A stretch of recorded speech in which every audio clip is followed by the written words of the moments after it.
Capítulo 28. Miércoles 2 de abril de 2008. La viuda. Siempre me he preguntado cómo me sentiría si desvelara el secreto.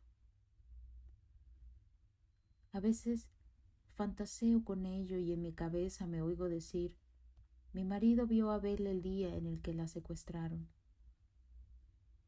Siento entonces un alivio físico y como si la cabeza me diera vueltas. Pero no puedo hacerlo, ¿verdad? Soy tan culpable como él. Es una sensación extraña, la de guardar un secreto. Es como si tuviera una piedra en el estómago que me aplasta las entrañas y me hace sentir náuseas cada vez que pienso en ello. Decía que el bebé empujaba todo lo que se ponía a tiro, oprimiéndole los órganos. Mi secreto hace igual. Cuando no puedo más, adopto durante un rato la personalidad de Ginny y finjo que el secreto pertenece a otra persona. Eso, sin embargo, no me ayudó cuando Bob Sparks me interrogó durante la investigación. Pude sentir cómo me ardía todo el cuerpo. Mi rostro se enrojecía y el sudor comenzaba a bañar mi cuero cabelludo. A Bob Sparks no parecían convencerle mis mentiras. La primera vez fue cuando me preguntó: ¿qué dice que hizo el día en que desapareció Bella? Mi respiración se aceleró y procuré recomponerme a toda prisa, pero mi voz me traicionó. Al tragar saliva en mitad de la frase, emití una especie de chillido ahogado. Estoy mintiendo, pareció decir mi traicionero cuerpo. Ah, ¿por la mañana? Ya sabe, trabajar, tenía que hacer un par de mechas. Dije con la esperanza de que las partes verdaderas de mi mentira le otorgaran verosimilitud. Al fin y al cabo estaba en el trabajo. Justificar, justificar, negar, negar. Debería volverse más fácil con el tiempo, pero no es así. Y cada mentira resulta más amarga y tensa, como las manzanas verdes. Están duras y resecan la boca. Curiosamente, las mentiras sencillas son las más difíciles. Las grandes no parecen requerir el menor esfuerzo. Glenn dejó el banco porque tenía otras ambiciones. Quiere montar su propia empresa de transportes. Quiere ser su propio jefe. Fácil. Las pequeñas, en cambio. No puedo ir a tomar café porque tengo que ir a casa de mi madre. Tartamudeo sonrojándome. Lisa no pareció advertirlo al principio, o si lo hizo lo ocultó bien. Ahora todos estábamos viviendo en mi mentira. De pequeña nunca fui mentirosa. Mi madre y mi padre me habrían pillado de inmediato, y no tenía hermanas o hermanos con los que compartir secretos. Con Glenn, sin embargo, resultaba fácil. Éramos un equipo, solía decir él cuando la policía comenzó a husmear en nuestras vidas. Es gracioso. Hacía mucho tiempo que no pensaba en nosotros como un equipo. Cada uno tenía su terreno. La desaparición de Bella, sin embargo, nos unió. Nos convirtió en una verdadera pareja. Siempre había dicho que necesitábamos un niño. Realmente es irónico. Tenía intención de dejarlo después de que lo liberaran, después de enterarme de todas las cosas que hacía en Internet, sus sexcursiones, como las llamaba él, a los chats, las cosas que él iba a dejar atrás. A Glenn le gusta dejar cosas atrás. Cuando lo decía significaba que ya no volveríamos a hablar nunca más de eso. A él no le costaba nada. Podía extirpar una parte de su vida y no volver a referirse a ella.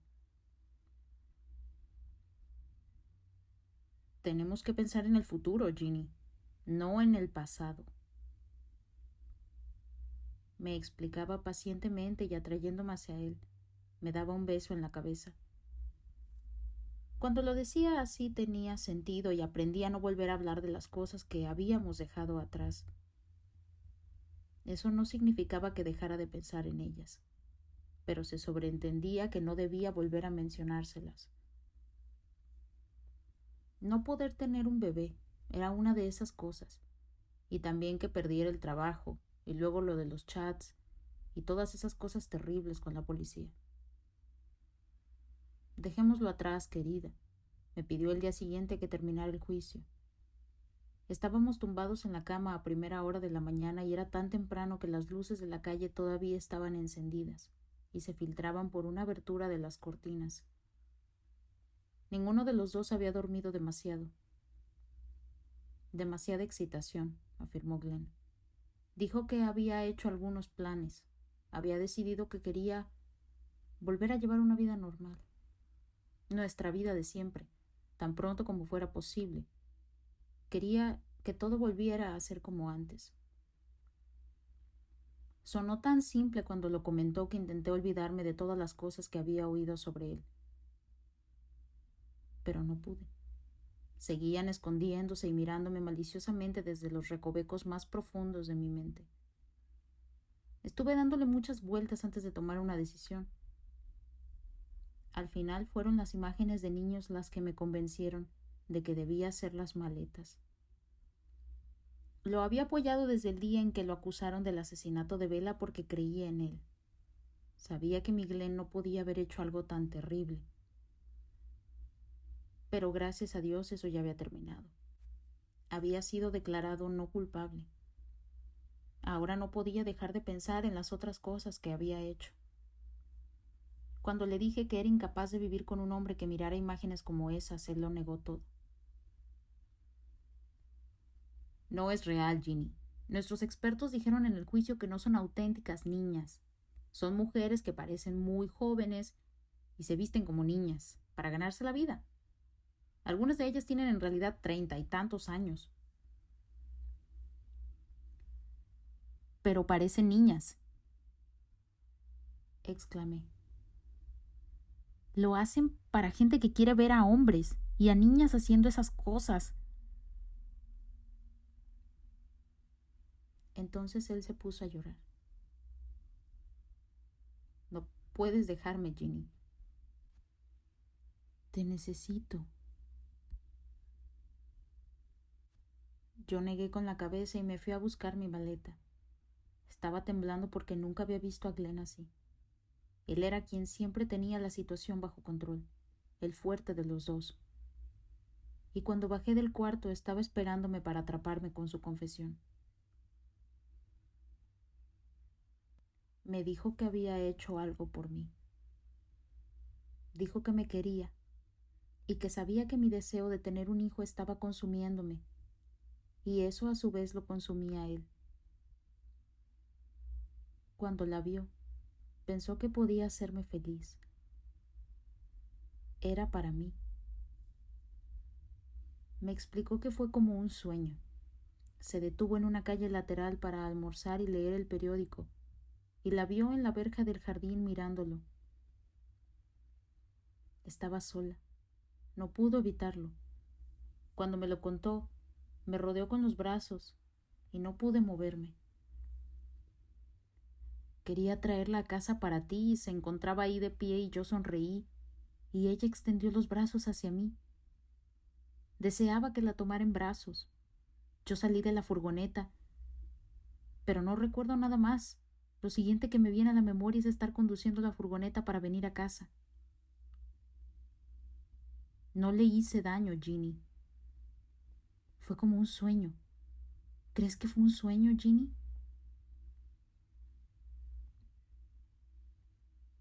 Su historia era tan desconcertante que me costó asimilar los detalles. Nos hallábamos en el pasillo de casa y podía ver nuestro reflejo en el espejo.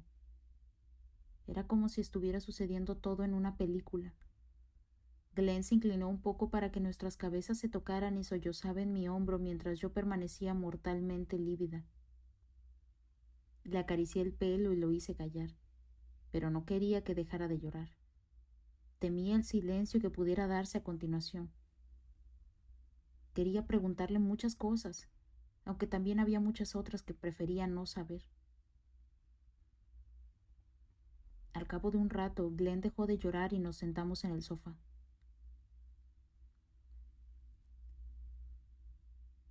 ¿No deberíamos decírselo a la policía? ¿Contarles que la viste ese día? Le pregunté. Tenía que decirlo en voz alta o mi cabeza estallaría. Él se puso tenso. Dirán que la secuestré y que la maté, Ginny. Y tú sabes que no lo hice. Solo haberla visto me convertirá en culpable a sus ojos y me meterán en prisión. No podemos decir nada, a nadie. No supe qué decir. Tenía razón. Para Bob Sparks el hecho de haberla visto implicaría haberla secuestrado. No dejaba de pensar que Glenn no podía haberlo hecho. Solo la vio. Nada más. Solo la vio, no hizo nada malo. Todavía estaba tragando saliva a causa de los sollozos y tenía el rostro rojo y mojado por las lágrimas.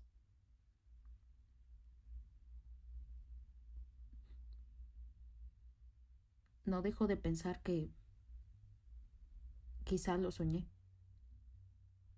En su momento no me pareció real y tú sabes que yo jamás le haría daño a una niña, dijo, y yo asentí porque creía saberlo, pero en realidad ya no sabía nada sobre este hombre con el que había vivido todos estos años.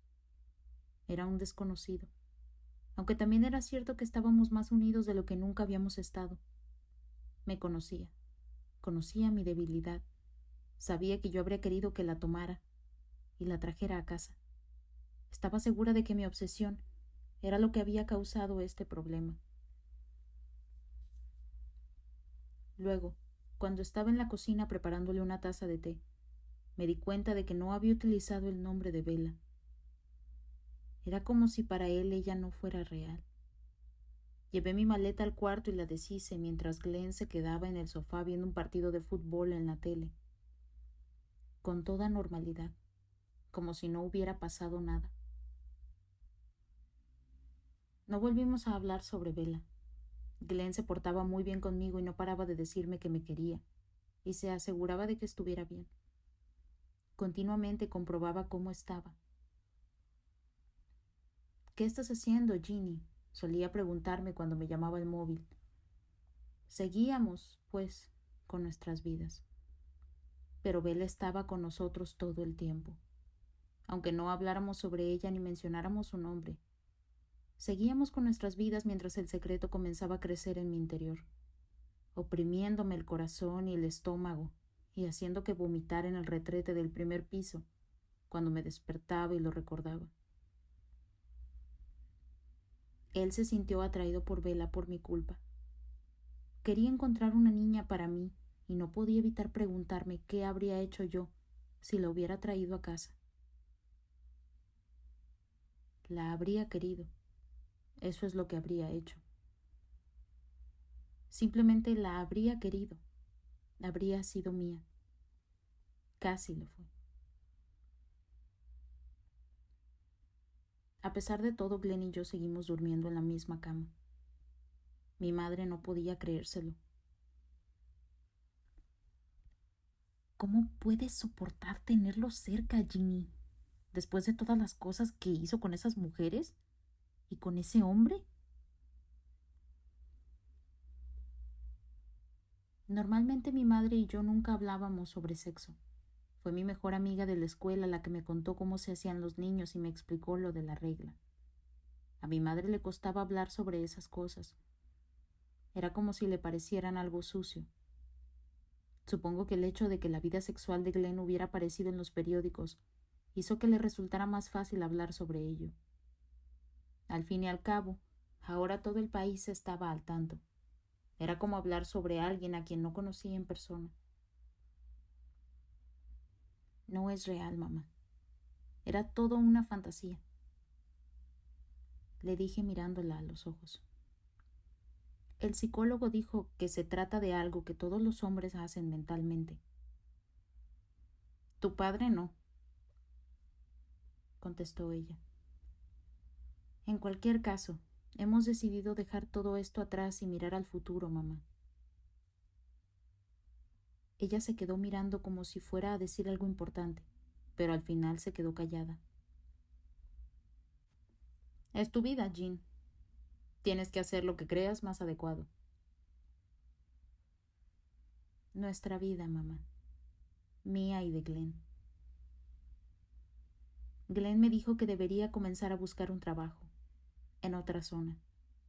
Yo le contesté que me ponía nerviosa la idea de tratar con desconocidos, pero al final estuvimos de acuerdo en que necesitaba algo que me mantuviera ocupada, y fuera de casa.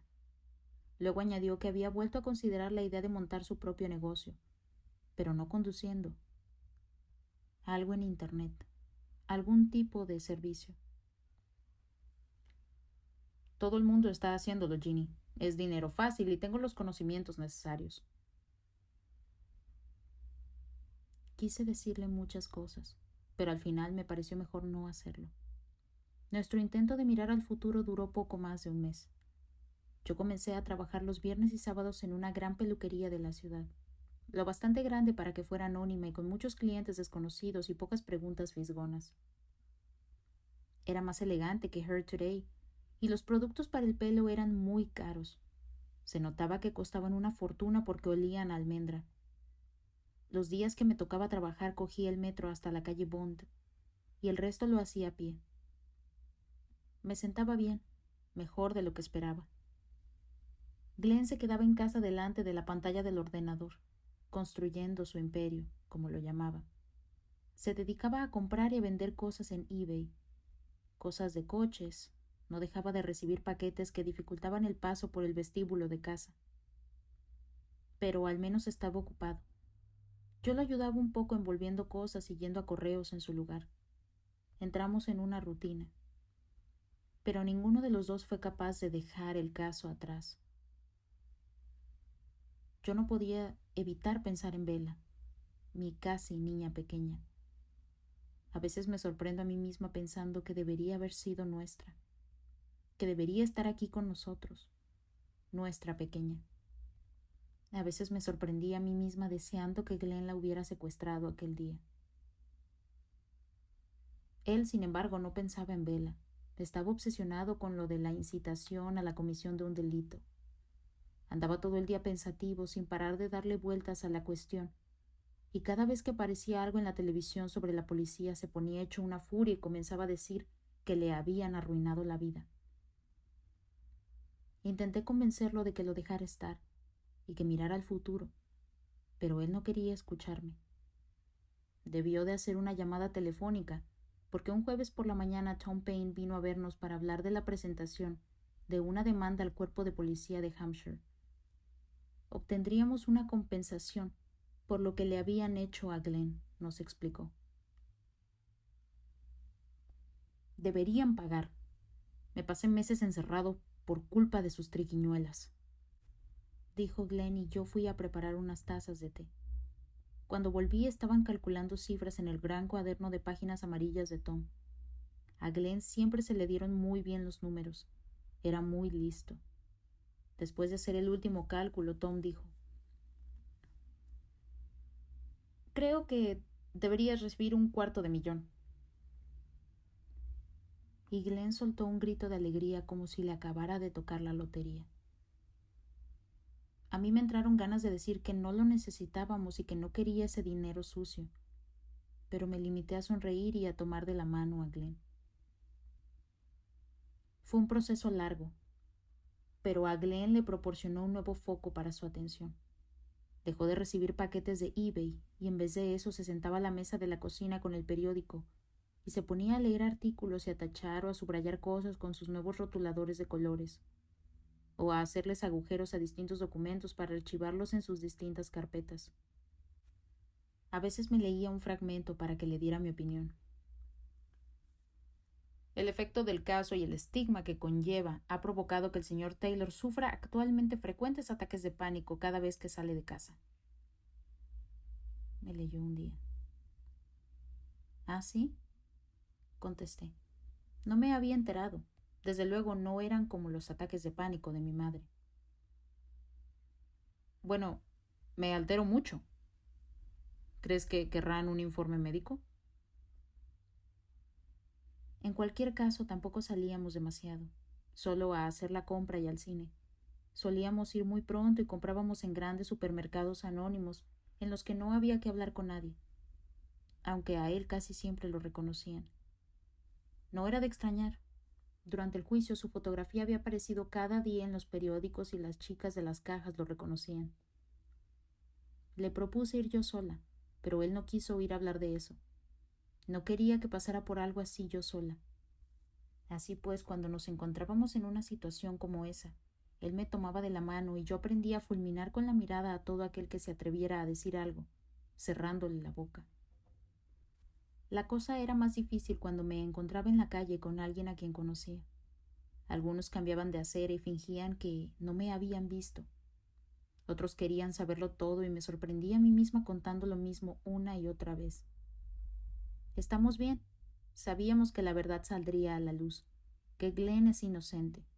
La policía tiene que explicar muchas cosas. En general, la gente parecía contenta por nosotros, pero no todos. Una de mis antiguas clientas de la peluquería me dijo un día: sí, aunque ninguno de nosotros es del todo inocente, ¿verdad? Yo le contesté que me había encantado verla, pero que tenía que volver a casa para ayudar a mi marido. Un día hice el acopio de valor necesario para decirle a Glenn que denunciar a la policía supondría tener que volver al juzgado y desenterrarlo todo otra vez, y que no estaba del todo convencida. Él se puso de pie y me abrazó. Sé que es duro para ti, querida, pero así conseguiré desquitarme y hará que la gente sepa por lo que pasé, por lo que ambos pasamos. Le encontré sentido a eso y procuré ser más útil rememorando fechas y encuentros ofensivos con personas en público para que pudiera incluirlas en sus pruebas. ¿Recuerdas a aquel tipo del cine? Dijo que no pensaba sentarse en la misma sala que un pedófilo. Lo dijo a gritos y señalándote. Claro que se acordaba. Tuvimos que salir de la sala dos escoltados por los guardias por nuestra seguridad, en palabras del encargado. El tipo no dejaba de gritar «¿Dónde está Bella?», mientras la mujer que iba con él intentaba que se sentara. Yo quise decir algo, que mi esposo era inocente, pero Glenn me tomó del brazo y dijo: «No lo hagas, Jen. Solo empeorará las cosas. No es más que un pirado». No le gustó recordar eso, pero lo incluyó en su declaración. «Gracias, querida», dijo. La policía se resistió a pagar la indemnización hasta el último minuto. Tom nos explicó que tenían que hacerlo porque se trataba del dinero de los contribuyentes. Un día estaba vistiéndome para ir al juzgado cuando Glenn, ya ataviado con su mejor traje y zapatos, recibió la llamada de Tom. Ha terminado, Ginny. Han pagado $250,000. Los periódicos y Tom Elliot lo consideraron dinero ensangrentado hecho a expensas de su hija. Los periodistas volvieron a escribir cosas horribles sobre Glenn y volvieron a acampar delante de casa. Me entraron ganas de decirle: «Te lo dije», pero ¿de qué habría servido? Glenn volvió a quedarse callado y yo opté por dejar el trabajo antes de que me echaran. Volvíamos a